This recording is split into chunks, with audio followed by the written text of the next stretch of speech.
Ya, kami masih bersama Anda di Breaking News Kompas TV. Saudara, sudah ada narasumber yang ada di studio. Tentunya saya akan berbincang langsung. Yang paling ujung ada mantan Ketua KPU RI, Ilham Saputra. Kemudian juga di samping saya ada anggota Dewan Pertimbangan PBID, Dr. Sukman Tulus Putra, yang sekaligus menjadi Ketua Tim Pelaksana Pemeriksa Kesehatan Capres dan Cawapres tahun 2009. Betul ya, Dok ya? Betul. Pak Ilham? Betul, Ya. betul. Oke. Terima kasih. Terima kasih, selamat datang kembali. Mungkin Sudah lama tidak berbincang juga dengan Pak Ilham Saputra. Beberapa hari lalu saya juga berbincang dengan Pak Arief Budiman. Siap, ya. Nanya-nanya soal pemilu ini. Betul. Nah, Pak, kalau kita tahu sebenarnya dari yang paling basic tes kesehatan ini yang bisa dijelaskan mungkin dari dokter dulu deh. Yang memang pas 2009 lalu ini menjadi ketuanya juga. Yang kemudian juga terkait dengan pemeriksaan tes kesehatan ini. Seberapa krusial tes kesehatan ini dan ada nggak, Dok, pengalaman-pengalaman yang sejauh ini waktu itu menyatakan bahwa ada indikasi ini nih, jadi harus dites lagi. Jadi di lain tes kesehatan yang memang sudah direncanakan, ada indikasi lain secara medis yang kemudian harus dilanjutkan. Gitu. Ada pengalaman itu nggak, Dok? Baik, terima kasih. Jadi pemeriksaan kesehatan untuk calon presiden dan wakil presiden ini memang bukan pemeriksaan kesehatan biasa. Ya. Jadi bukan seperti medical check up, karena kita harus betul-betul meyakinkan bahwa keadaan kesehatan dari para calon presiden dan wakil presiden ini betul-betul baik dan diharapkan dapat melaksanakan tugasnya dengan baik sebagai warga negara terpilih sebetulnya, ya, warga terpilih, sehingga nanti diharapkan situasi kesehatannya, keadaan kesehatannya cukup baik dan dapat melaksanakan tugas selama 5 tahun ke depan. Ya. Tidak berarti bahwa beliau harus bebas dari penyakit, tapi dalam keadaan-keadaan tertentu masih bisa diperbaiki. Ya, kalau misalnya mendapat pengobatan yang teratur dan tidak ada masalah dalam kesehatan sehari-hari, itu tidak ada masalah. Oke. Ya. Dokter, nanti kita lanjutkan. Sebentar, Pak Ilham kita lanjutkan. Kita akan menuju ke RSPAD Gatot Subroto dulu. Di mana di sana di Jurnalis Kompas TV, Dipo Nurbagi yang akan wawancara langsung dengan Andika Perkasa. Dipo, silakan. Iya, tadi kita sudah lihat bersama kehadiran dari Ganjar Pranowo dan juga Mahfud MD yang juga sudah menggunakan pakaian pemeriksaan kesehatan, terlihat kompak, memegang tangan dan ya menyapa sedikit awak media dan langsung masuk kembali ke RSPAD Gatot Subroto, tentu untuk melalui dan juga menjalani sejumlah rangkaian tes kesehatan. Nah, kita akan mencoba berbincang ataupun menanyakan sebenarnya seperti apa persiapan dari Pak Ganjar dan juga Pak Mahfud menjelang tes kesehatan yang akan dilakukan sesaat lagi dengan Wakil Ketua Koordinator Tim Pemenang Nasional yang tentu sudah tidak asing, Pak Andika Perkasa. Sehat, Pak? Sehat, Mas Ibu. Pak, tadi kan sudah terlihat ya Pak Ganjar, Pak Mahfud menggunakan pakaian pemeriksaan kesehatan, terlihat kompak. Sebenarnya persiapan dari kedua baca pres dan baca cawapres ini menjelang pemeriksaan kesehatan hari ini sejauh mana, Pak? Kalau kesehatan kan lama tuh, Mas. Nggak bisa sehari, 2 hari, terus misalnya ngapain gitu supaya berharap bagus. Kolesterol kan nggak bisa hilang tiba-tiba. Saya yakin gaya hidup mereka sudah bagus sekali ya. Mas Ganjar, khususnya kan lebih disiplin. Pak Mahfud pun posturnya juga tidak obesitas. Dan itu menurut saya sudah berpotensi bagus, tinggal mungkin disiplin makannya gimana. Tapi kemarin memang kami komunikasi yang jelas menginformasikan tentang kegiatan pagi ini. Karena kan tadi saya membawa satu surat pengantar pemeriksaan kesehatan dari KPU untuk Kepala RSPAD. Yang kedua, lampiran surat pemeriksaan kesehatan dari KPU untuk Mas Ganjar dengan Pak Mahfud. Tapi sebelumnya kemarin sudah kita komunikasikan. Karena di situ termasuk ada rundown kegiatan pemeriksaan di dalam ini, pemeriksaannya apa saja, urutannya gimana. Artinya secara administratif persuratan ini sudah selesai, tapi saya mau tahu Pak Andika ini kan terkenal memiliki gaya hidup yang sehat. Kira-kira sempat memberikan saran nggak Pak ke Pak Ganjar atau ke Pak Mahfud gimana nih kira-kira nanti melewati tes kesehatan dengan baik gitu? Enggak lah. Beliau kan udah justru jauh lebih memahami menurut saya. Dan kalau saya ditanya saya jawab, tapi kalau nggak ditanya saya nggak mau tahu lah. Berarti ya berbincang tapi ya biasa aja gitu Pak ya, koordinasi Pak. Ya, justru urutan rundown apa yang akan dilakukan sehingga dari kemarin, dari tadi malam itu paling nggak tahu misalnya pemeriksaan psikologi ini apa nih kira-kira yang harus diantisipasi. Pemeriksaan misalnya ekokardiologi atau EKG, jantung apa. Secara teknis rundown, karena kita tahu juga ada kurang lebih 16 tahapan yang kemudian akan dilalui oleh Pak Ganjar dan Pak Mahfud pada tes kesehatan hari ini. Nah, kemarin tuh kan sempat ada informasi Pak Andika bahwa Pak Ganjar itu akan lari sebenarnya ke RSPAD dari rumahnya di kawasan Patra. Ini kenapa nggak jadi, Pak? Ya, memang itu sih benar tuh sebagai suatu intention ya, sebagai satu rencana benar. Cuma ya tim dokternya Mas Ganjar, kita juga kan sudah menginformasikan lah, karena justru itu beresiko tinggi. Jadi dan beliau memutuskan untuk membatalkan. Bagus lah. Karena terlalu semangat kali ya Pak ya mengikuti tes kesehatan. Dan dampaknya kan, misalnya lari kan puasa misalnya dari jam 8 malam tadi malam, itu kan bisa dehidrasi Mas. Kalau diawali dengan lari, dehidrasi itu urutannya berarti ke kreatinin, ginjal. Kan rugi lah, gitu-gitu kan. Sesuatu yang nggak perlu gitu loh. Ya mungkin nanti habis selesai barulah ntar sore. Oke. Artinya setelah selesai tes kesehatan barulah hasrat untuk berlari ini nanti sore aja ya Pak ya. Pak Andika, artinya secara umum dari tim pemenang sendiri optimis bahwa nantinya Pak Ganjar dan juga Pak Mahfud ini akan melalui tes kesehatan dengan lancar dan juga hasilnya akan maksimal ya Pak ya? Saya yakin sekali. Minimal dilihat dari kebiasaan, Pak Mahfud sendiri walaupun usia lebih tua, dari posturnya yang sama sekali tidak obesitas, itu kan menurut saya sudah sangat menunjukkan lah, walaupun tidak serta-merta otomatis pasti bagus, tapi minimal lebih sedikit lah. Kalaupun ada lebih-lebih kolesterol misalnya, atau misalnya ya EKG-nya dikit-dikit lah. Artinya dari tim pemenang sendiri yakin dan percaya begitu Pak ya. Tadi kan sudah disampaikan oleh Kepala RSPAD bahwa 50 tim kesehatan yang akan bertugas ini akan bertugas secara independen dan terpercaya begitu. Ini artinya dari tim pemenang sendiri tidak ada masalah dengan struktur timnya mungkin? Oh sama sekali, saya secara pribadi tahu persis karena kita kan waktu itu ikut dalam pemeriksaan beberapa masalah. Termasuk juga yang terakhir seingat saya adalah Irjen Polisi Sambo ya waktu itu. Kan sangat independen. Itu juga kita brief secara khusus. Jangan sampai tim dokter dari RSPAD ini kemudian merusak kepercayaan. Kalau menurut saya RSPAD sudah terbukti, dan kenapa saya sendiri juga tidak berada di dalam, juga ingin memastikan jangan sampai ada asumsi nanti saya kasakusuk. Iya kan, nggak enak juga. Makanya saya lapor sama Mas Ganjar, Pak Mahfud bahwa saya mengantar saja sesuai tugas saya mengantar surat. Habis itu sore saya kembali untuk memastikan pada saat mereka selesai nggak ada masalah yang harus ditangani oleh TPN. Artinya jangan sampai sebagai mantan Panglima dinilai kasakusuk ya Pak ya? Betul. Terakhir Pak Andika, kira-kira harapan dari seluruh proses tes kesehatan ini untuk Mas Ganjar dan Pak Mahfud yang akan selesai sore hari nanti, kira-kira harapan dari tim pemenangan apa? Ya harapannya semua lancar sehingga kita bisa move on ke tahap berikutnya untuk menunggu apakah ada yang harus dilengkapi persyaratan sehingga pada saat penetapan oleh KPU sebagai calon presiden dan calon wakil presiden itu juga sesuai waktu yang direncanakan. Spill sedikit Pak, artinya setelah ini ada pertemuan-pertemuan intens di internal untuk bahas apa nih Pak kira-kira Pak? Oh ya itu lanjut, lanjut. Kita masih rapat-rapat, besok pagi juga rapat lagi, finalisasi macam-macam lah. Struktur organisasi, visi misi masih terus kita, termasuk strategi. Termasuk strategi pemenangan juga akan dibahas? Pasti, walaupun belum final ya. Finalnya setelah ada pengumuman tentang calon yang seberang. Yeah. Oke, berarti artinya apa keputusan calon lain, khususnya cawapresnya siapa ini akan juga jadi berpengaruh. Ya, pasti berpengaruh.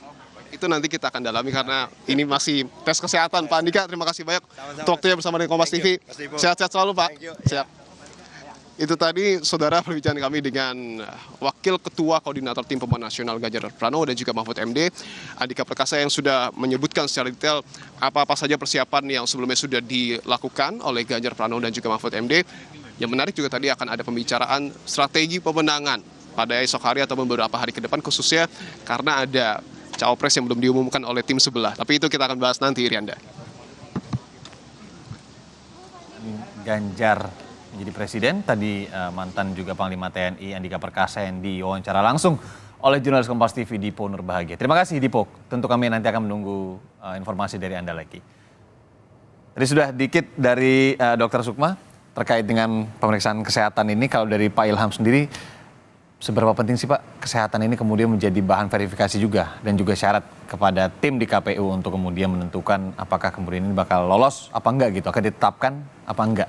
Ada nggak pernah kejadian kalau di kayak enggak ya kalau di capres cawapres ya, tapi mungkin di legislatif bisa Anda sampaikan mungkin pengalamannya? Ya, sebetulnya yang spesifik memang hanya presiden dan wakil presiden. Oke. Dan itu pernah ditolak kesehatannya ketika zaman Pak Abdurrahman Wahid ketika akan maju di tahun 2004. Nah itu memang saya tidak tahu bagaimana hasil pemeriksaannya, tetapi KPU berdasarkan penilaian tim dokter memberikan hasilnya kepada tim Gus Dur ketika itu. Nah, sebetulnya pemeriksaan kali ini adalah bagian dari bagaimana KPU sebagai penyelenggara pemilu melaksanakan amanat Undang-Undang 7 tahun 2017, di mana salah satu syarat presiden dan calon presiden, calon wakil presiden itu bebas atau sehat jasmani dan rohani.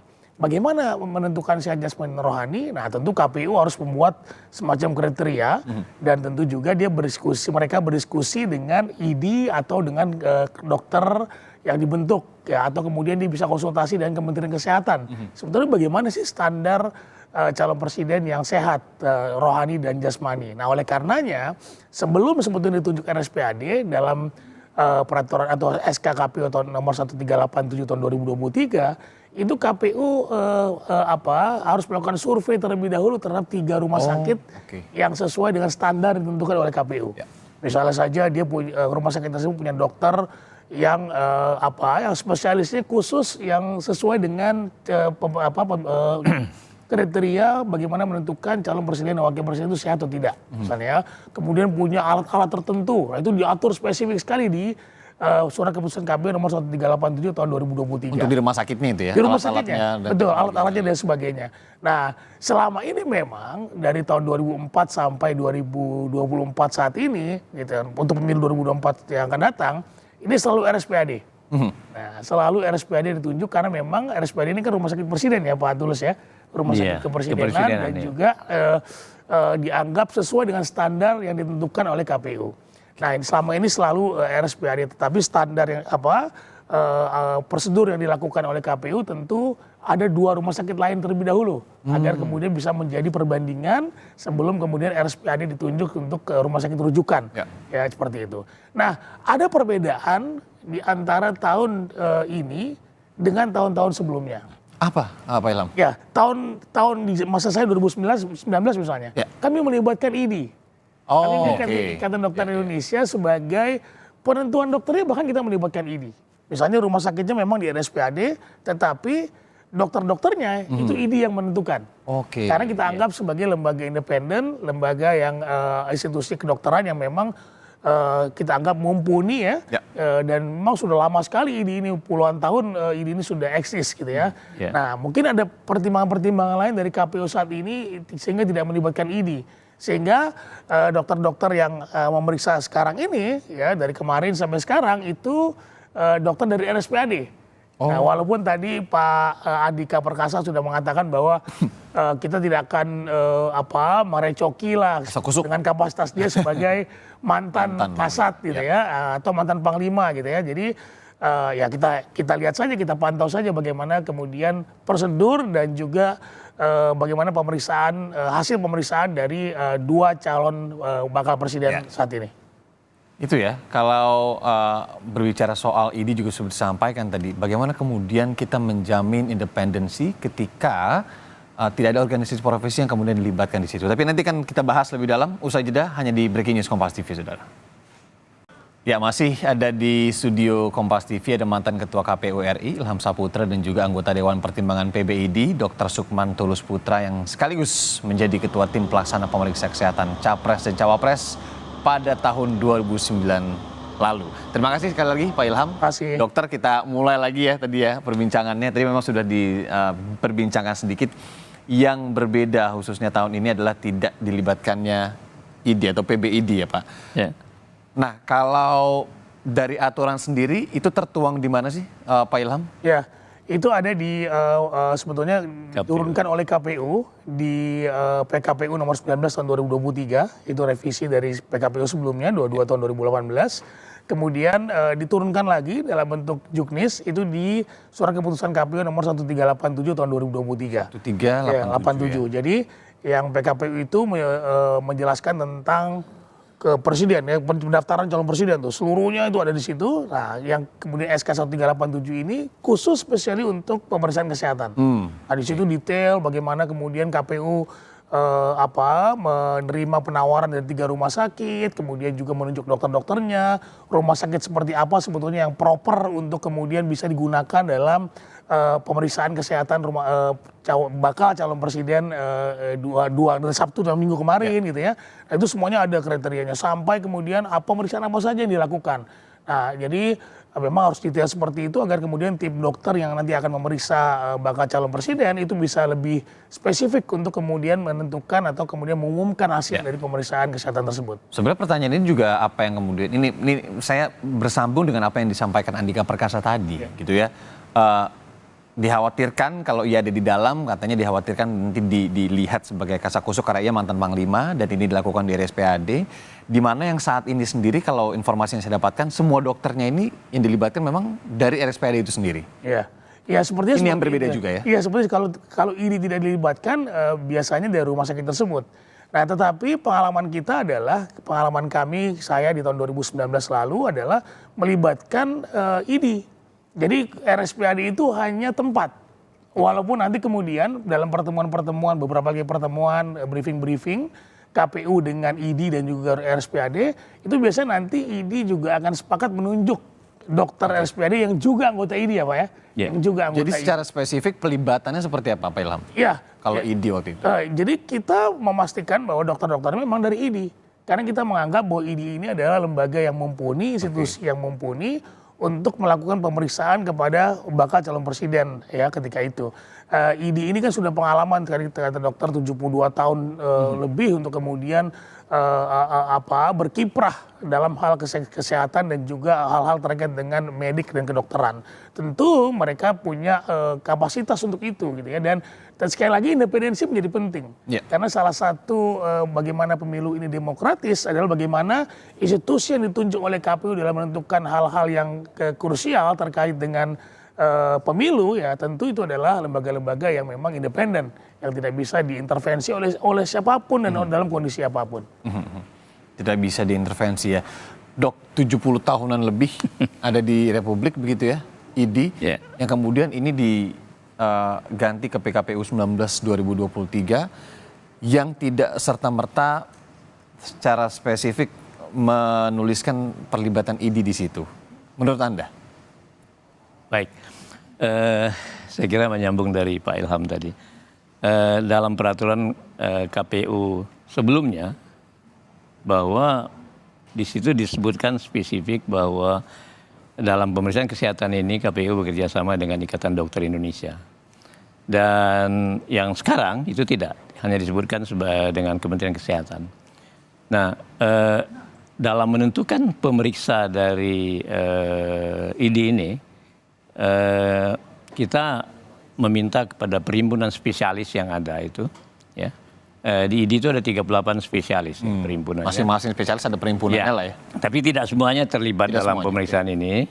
Dan setiap perhimpunan itu harus menetapkan bahwa dokter yang akan memeriksa ini betul-betul mempunyai kompetensi, kemudian dia independen, dan kita pernah membatalkan dokter yang ada case-nya ya itu ya? Pernah ya dok? Ada dokter yang termasuk dalam misalnya dokter kepresidenan itu tidak boleh masuk dalam tim ini. Iya. Apalagi kalau misalnya dalam pemilu itu ada presiden yang incumbent ya. Dokter kepresidenan nggak boleh. Kemudian dokter-dokter yang terlibat dengan partai politik sebagai anggota partai politik misalnya itu juga tidak boleh. Dan saya kira ini sangat ketat sekali. Dan harus diyakinkan betul bahwa dokter ini betul-betul kompeten dalam bidangnya. Kemudian paling tidak dia harus menjadi dokter itu 20 tahun ya. Minimal. 15 tahun spesialis dan sebelumnya dokter umum. Jadi itu minimal. Bahkan banyak yang lebih sebetulnya. Ada yang guru besar dan sebagainya. Sehingga mereka betul-betul memeriksa itu secara profesional dan independen. Nah ini yang tidak terjadi pada pemilu saat ini. Dan penyebabnya kita juga kurang pasti, tapi barangkali itu ada hubungannya dengan Undang-Undang Kesehatan yang baru, Undang-Undang Kesehatan 17 tahun 2023, bahwa ID bukan merupakan satu-satunya profesi. Tapi terlepas dari itu, kita berharap tetap saja barangkali pemeriksaan saat ini masih independen ya. Harus Dan imparsial, dia imparsial. Iya, iya. Nah, kalau berbicara dampak, Dok, kalau saya mau ke Pak Ilham dulu deh sedikit deh. Ketika KPU waktu masa Pak Ilham ini akhirnya memutuskan untuk melibatkan ID begitu ya, terlepas dari memang sebelum-sebelumnya juga melibatkan, itu yang diharapkan ada dampak seperti apa? Selain tadi memang diharapkan independen begitu. Tapi kan ini sudah istilahnya udah ada yang tahu lah ini gitu loh. Jadi kita serahkan kepada ID. Iya betul. Waktu itu kalau Pak Ilham sendiri sama teman-teman kayak gimana? Ya betul seperti itu. Karena pengalaman ID itu kan lembaga yang dulu bahkan satu-satunya ya Dok ya. Satu-satunya lembaga berhimpunnya para dokter gitu ya. Dan tentu punya kapasitas yang baik gitu ya. Seperti kata dokter tadi, bahwa mereka paling tidak punya pengalaman 20 tahun berpraktek di bidangnya masing-masing, di spesialisnya masing-masing. Nah, tentu kita lebih concern terhadap bagaimana profesionalitas dari dokter tersebut. Bagaimana dia menganalisa kemungkinan potensi-potensi penyakit yang ada di bakal calon presiden misalnya saja. Ya itu tentu menjadi penting. Karena kompetensi itu kan jangan-jangan salah diagnosa, itu berbahaya sekali gitu kan. Atau kemudian ada dokter-dokter yang malah praktek yang masuk ke situ. Nah tentu ID kan punya track record nih dari para dokter-dokter ini ya Dok ya. Apakah pernah dikena etik, kena etiknya karena apa dan sebagainya. Nah jadi kita melihat bahwa prosedur tim kedokteran yang ada di ID ini sudah ada prosedurnya, sudah ada mekanismenya yang kita anggap bahwa mereka adalah dokter-dokter yang mumpuni, sehingga hasil yang kemudian nanti dalam pemeriksaan bakal calon presiden wakil presiden ini betul-betul akurat gitu. Jadi tidak bisa diintervensi oleh siapapun. Jadi kalau dulu itu sebelum nanti saya bacakan beberapa informasi begitu ya, dokter, ini pelibatannya seperti apa kalau dulu begitu ya? Apakah kemudian ID bersama juga dengan Kementerian Kesehatan menentukan dokter-dokternya, kemudian nanti direkomendasikan ke KPU ini gitu ya? Kalau sekarang kan katanya jumlahnya ada 50 tuh. Gitu ya. Seperti apa pelibatan secara realnya di lapangan lah begitu ketika itu? Ya, jadi setelah ada surat dari KPU untuk meminta tim pemeriksa, terus ID mengadakan rapat untuk tim-tim spesialis yang terlibat ya. Kita mengundang perhimpunan spesialisnya, dan dari perhimpunan inilah yang menetapkan siapa yang akan diikutkan dalam tim ini. Ya. Nah, di sana tentu kita harapkan memang tim ini bekerja dengan profesional dan kompeten ya, sesuai dengan bidangnya masing-masing. Dan ini memang sangat penting karena kalau tidak nanti penetapan itu juga tidak boleh dipengaruhi oleh siapa-siapa. Karena perhimpunan spesialis itulah yang, misalnya perhimpunan spesialis jantung, penyakit dalam, THT dan sebagainya. Mereka tahu persis bahwa dokter-dokter yang akan ditunjuk itu betul-betul yang mempunyai kompetensi yang baik dan punya integriti, ya. Tidak terlibat dalam berbagai kegiatan-kegiatan politik, dan itu betul-betul disaring betul, ditentukan. Tadi Pak Ilham sempat menyatakan atau menjelaskan soal kriteria yang kemudian ini dilihat inilah kriteria-kriteria yang harus dicari dari kesehatan gitu ya, dari bakal calon keduanya, capres, cawapres. Nanti kriteria itu akan saya tanyakan siapa yang kemudian itu membasiskan itu gitu ya. Nah kalau tadi kembali sebelum nanti saya tanyakan beberapa hal terkait 16 tadi, Pak Ilham tadi menyampaikan bahwa ada kriteria tertentu. Kriterianya sendiri sekarang kalau ID tidak ada di sini misalkan, itu jelaskan pada kami kira-kira bagaimana kriteria itu dibuat dan bagaimana penentuan ini 16 ini yang kemudian harus diperiksa. Berdasarkan pengalaman kita mulai tahun 2004 tadi yang Pak Ilham, 2004, 2009, kemudian 2014, 2019, itu ID telah membuat suatu buku panduan untuk pemeriksaan calon presiden. Bukan ini kan Dok? Bukan. Oh saya langsung, kalau ini kita lihat langsung. Ada panduannya itu ada. Satu buku ya. Jadi dalam panduan itu sangat detail betul.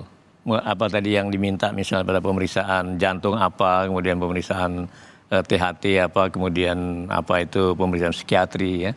Di situ sangat detail dan buku tersebut sudah didaftarkan punya hak cipta dari PBB. Oh, punya hak cipta ya? Iya, hak cipta.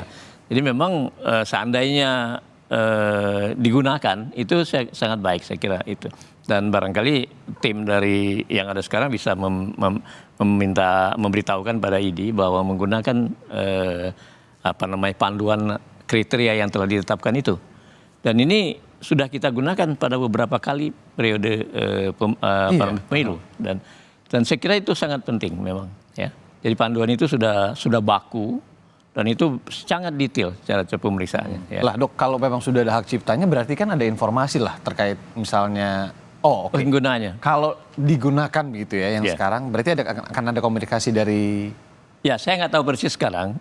Saya belum mendengar itu ada komunikasi dari teman-teman dari RSPAD dengan PBID. Tapi kita berharap itu yang digunakan. Tidak membuat kriteria baru yang barangkali tidak mudah itu untuk memastikan. Karena ini sangat krusial dan sangat penting ya dalam kriteria ini. Panduan ini sudah merupakan satu buku yang sangat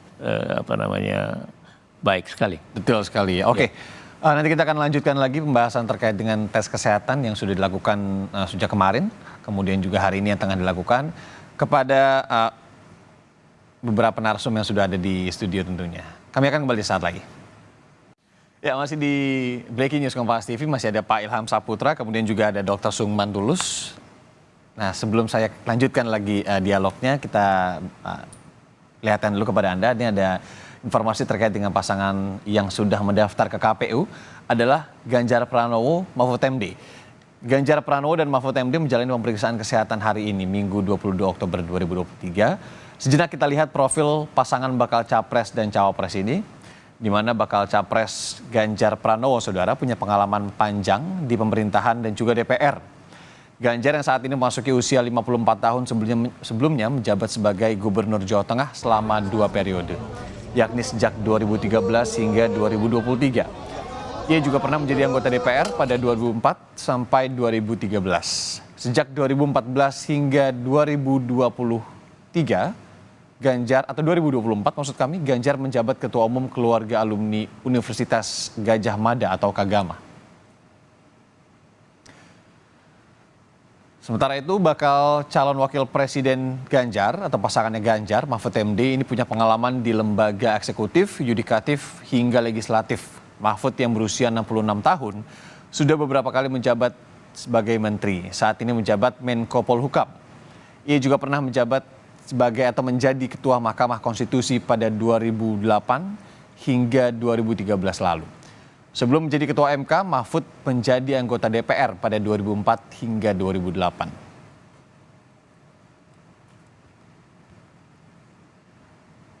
Pasangan Ganjar Pranowo Mahfud MD diusung PDI Perjuangan, P3, Partai Hanura, dan Perindo. Nah, ini adalah partai-partai yang mengusung pasangan Ganjar Mahfud, saudara.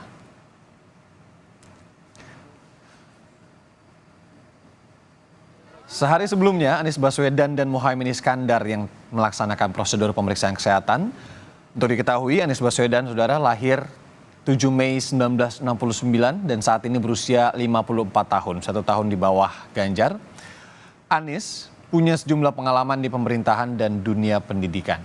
Menjabat sebagai Gubernur DKI Jakarta periode 2017-2022.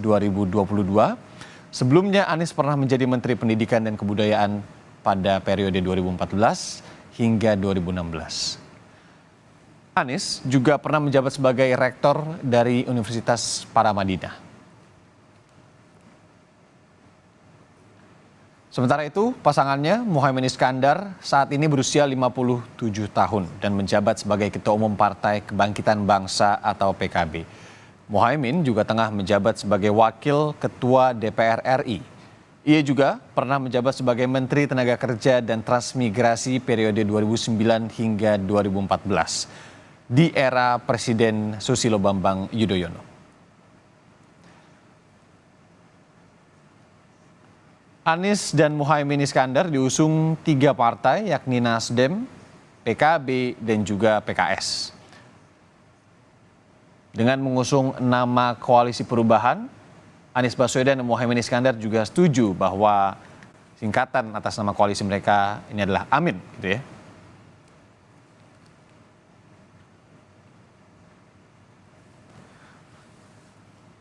Ya, kita akan lanjutkan perbincangan. Masih ada Pak Ilham Saputra, kemudian juga ada Dr. Sukman Tulus.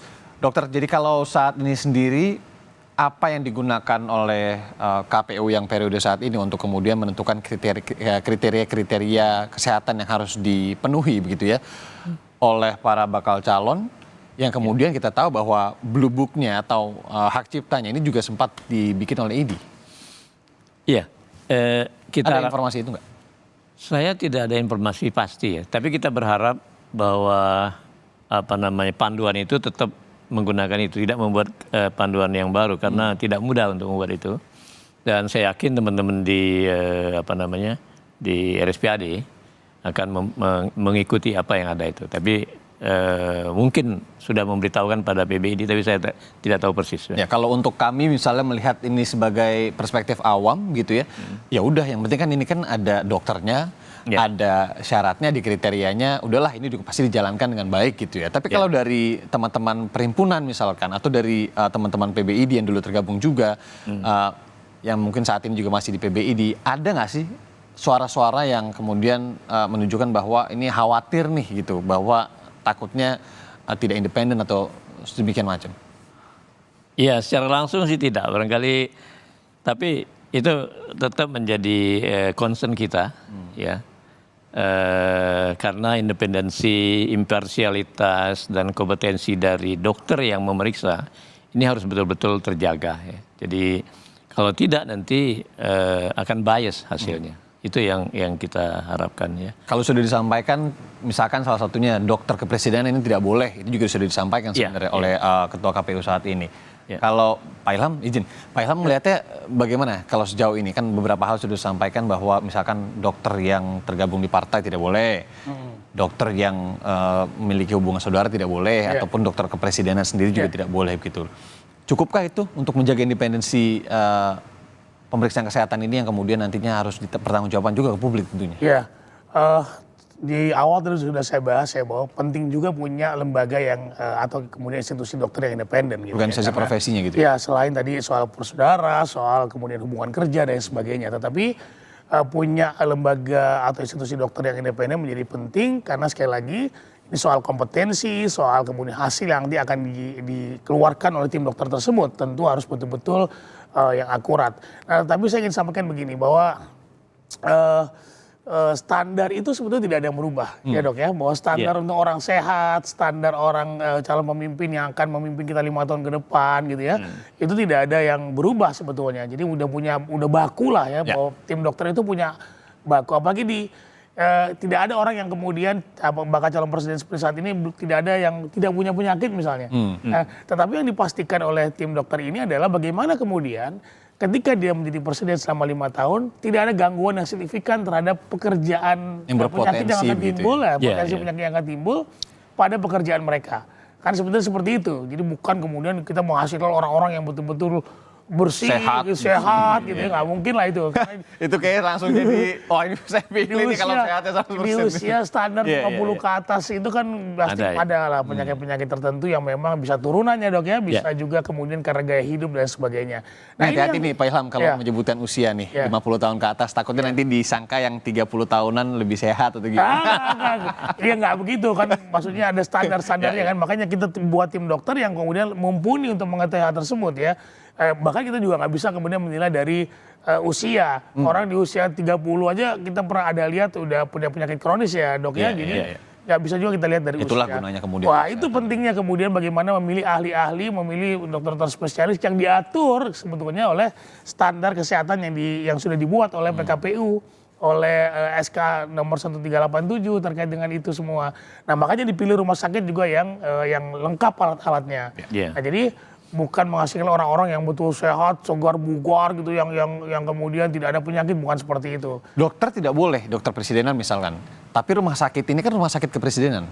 Ya, Pak Ilham. Ya sebetulnya alatnya, tools yang digunakan, standarnya itu bagaimana dia punya alat EKG yang mumpuni, yang sesuai dengan standar kepresidenan, kemudian juga bagaimana kemudian dia punya CT scan ya dok ya, yang kemudian juga baik gitu ya. Memang secara teknologi Itu ada standarnya terkait dengan sesuai dengan kriteria yang dibutuhkan dalam PKPU dan dalam undang-undang seperti itu. Ini kita lihat visual tadi yang kemudian kami dapatkan juga. Ini adalah proses tanda tangan sebelum mereka mengganti baju hijau yang untuk tes kesehatan tadi, dokter. Nah, apa yang kemudian ditandatangani? Mungkin nanti dokter Sukman bisa menjelaskan gitu ya, apa saja yang ditandatangani, apakah ini kemudian, ini udah boleh minum gitu ya kalau pagi hari sebelum menjalani tes kesehatannya dok ya? Mungkin sudah diambil darahnya. Oh iya, oke. Nanti kita minum, akan kalau minum air putih saya mungkin. Gak apa-apa ya. Oke, nanti kita akan tanyakan lagi, lebih detail lagi seperti apa, tapi usai jeda, hanya di Saudara, sebelum masuk ke RSPAD untuk menjalani tes kesehatan, bakal capres PDIP Ganjar Pranowo mengaku sudah siap. Ganjar juga mengaku fit dan sudah berpuasa sejak semalam. Sementara bakal cawapres PDI Perjuangan, Mahfud MD juga memberi pernyataan yang serupa.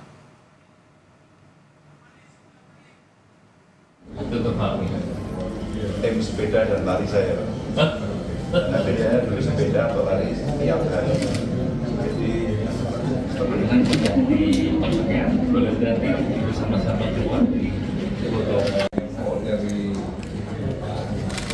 Belum jeda tadi kami juga sempat melihat ini adalah visual sebelum Ganjar dan Mahfud atau sebelum semua bakal capres dan cawapres berganti baju untuk memulai tes kesehatan. Ini akan menandatangani beberapa form dulu. Mungkin bisa dijelaskan dari Dr. Sukman, ini yang ditandatangani apa, kemudian juga prosedur, tahapan yang akan dilalui para bakal calon ini saat memulai tes kesehatan itu apa duluan sih yang kemudian menjadi prioritas? Urutan itu menjadi prioritas tidak sih? Atau memang itu sudah urutan memang di medical check up gitu? Ya, ada memang. Jadi biasa dalam pemeriksaan kesehatan itu kan ada suatu pertanyaan-pertanyaan yang namanya anamnesis ya, riwayat penyakit dan sebagainya. Itu yang harus beliau-beliau tulis ya, dan diberikan jawaban yang benar, misalnya pernah sakit apa dan sebagainya. Dan mungkin kalau perlu mungkin barangkali mereka makan obat apa dan sebagainya. Itu namanya riwayat penyakit, perjalanan penyakit. Itu yang ada di form itu ya? Biasanya ada gitu. Kemudian biasanya panjang dan setelah itu baru dilakukan pemeriksaan fisik. Fisik itu tentu tadi berdasarkan keahlian spesialis masing-masing. Ada pemeriksaan jantung misalnya. Kemudian pemeriksaan jantung itu ada pemeriksaan tambahan juga, pemeriksaan penunjang namanya, seperti EKG, ehokardiografi dan sebagainya. Kemudian pemeriksaan neurologis. Jadi setiap bidang itu ada waktunya kan, tidak ada yang setengah jam, ada yang 45 menit. Jantung mungkin agak lama kan ada beberapa pemeriksaan tambahan ya, pemeriksaan penunjang itu ya. Kemudian THT, kemudian nanti berpindah ke dokter yang lain, pemeriksaan paru-paru dan sebagainya. Ya, saraf, ya. Neurologi itu penting. Jadi secara komprehensif pemeriksaan fisik itu dilakukan ya. Selain nanti ada pemeriksaan psikiatri dan sebagainya ya. Itu fisik. Tapi tadi dokter juga sampaikan ya, fisik ini tidak menjamin keseluruhan kesehatan kita sebagai manusia. Di baliknya ada kesehatan psikologinya gitu ya. Kita tahu ini juga dites jasmani rohani atau anak zaman sekarang tadi saya bilang nyebutnya mental health nih dok. Seberapa krusial itu dalam penentuan seorang ini sehat atau enggak dan mampu atau enggak satu periode untuk kemudian memimpin negara kita? Iya, jadi memang definisi sehat itu kan selain dari sehat fisik, rohani dan mental ya, spiritual juga. Jadi ini sangat penting pemeriksaan ini. Itu yang tadi disebut ada namanya MMPI untuk melihat bagaimana kepribadian, emosi dan sebagainya ya. MMPI itu sangat penting dan itu bukan waktu yang cukup lama sehingga akan kelihatan. Jadi seseorang itu bagaimana dia menjawab pertanyaan-pertanyaan yang jumlahnya sekitar 350 banyak. Dan kalau dulu tes KPU berapa banyak Pak Ilham? Ya sekitar itu juga. Ya. Oke, lanjut dulu. Cukup banyak gitu. Jadi sekali, ya? Saya ingat dulu salah satu calon presiden, calon wapres waktu itu, ketemu kita, waduh pusing katanya saya. Sangat melelahkan. Tapi dari situ akan kelihatan nanti hasilnya. Oh ini tidak ada masalah sebetulnya ya. Jadi itu akan kelihatan sama sekali. Ya. Betul-betul suatu pemeriksaan yang objektif. Itu nanti jenis hasilnya, hasil penilaiannya akan seperti apa sih kalau yang soal psikiatri? Maksud kami yang soal psikologi tadi ya? Ya ada itu, nanti ada kriterianya. Misalnya dia mengalami gangguan emosi dan sebagainya. Ya ada, itu ada nilai-nilainya semua. Nanti dirapatkan, karena dalam pemeriksaan ini seingat saya dulu, dalam 1 hari itu setelah selesai itu ada rapat pleno, Pak. Betul. Dari semua hasil semua pemeriksa kita rapat pleno secara tertutup, ya. Itu ditentukan apa ada masalah, kemudian ada diskusi antara para ahli, dan itu betul-betul terbuka, sehingga memang betul-betul memerlukan seorang tim yang betul-betul independen dan imparsial. Mereka harus yakin betul sesuai dengan itu, dan mereka tentu bekerja berdasarkan etika profesi, dan saya kira itu sangat penting. Ya. Pak Ilham, ini pertanyaan terakhir dari saya kebetulan, kalau nanti ada yang tidak lolos nih, ini kan dalam jangka waktu tertentu akan ditetapkan tanggal 13 November gitu ya. Ini prosesnya akan seperti apa? Harus tes ulang sampai berapa kali misalkan?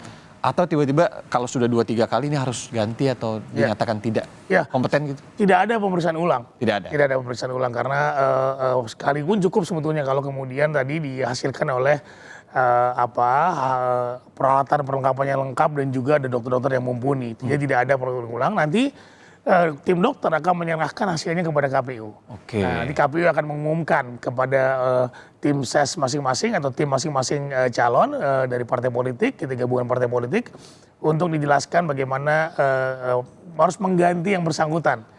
Jadi harus langsung ganti. Harus diganti karena tidak sesuai dengan kriteria yang ditetapkan oleh KPU, baik undang-undang maupun PKPU maupun SK tadi yang sudah kita sampaikan. Jadi tidak ada pemeriksaan ulang dan tidak ada pemeriksaan tambahan. Bukan tambahan. Biasanya gini, Mas. Jadi kalau ada kebanyakan di pilkada nih ya, ketika ada dokter resmi atau rumah sakit resmi kita tunjuk sudah memberikan statement bahwa dia tidak memenuhi syarat, dia cari second opinion. Ke dokter lain, kemudian dokter lain menyatakan bahwa udah sehat kok misalnya. Nah itu tidak boleh, tidak kita terima. Jadi karena kita sudah menunjuk tim khusus yang kemudian benar-benar mumpuni untuk memberikan penilaian terhadap baca pres dan baca wapres ini. Undang-undang pemilu. Sesuai gitu ya? undang-undang pemilu. Oke, terima kasih Pak Ilham. Ini kita ada informasi juga, Saudara, Ketua DPP PDI Perjuangan Republik Indonesia Puan Maharani mengatakan sebagai kader PDIP, Gibran Rakabuming Raka belum mengajukan pengunduran diri ke partai meski sudah diusung oleh Golkar sebagai bakal calon wakil presiden Prabowo Subianto.